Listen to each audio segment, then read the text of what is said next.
Hello and welcome. Today I'm going to show you how to posterize in Krita. To start, open the image or layer you want to posterize. Make sure you're working on a raster layer. Next, go to the top menu and click Filters, Artistic, then Posterize. This opens the Posterize filter dialog where you control how the effect looks. In the Posterize dialog, you'll see a slider. Reduce the number of levels to cut down how many distinct shades are allowed. Fewer levels means a stronger posterized look. As you adjust the slider, Krita shows a live preview on your image so you can see how the posterization will look before committing. This helps you pick the right amount of reduction without guessing. Once you're happy with the effect, click OK to apply the posterization to your layer.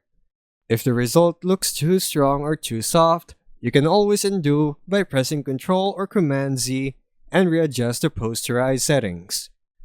And that's how you posterize in Krita. Thanks for watching.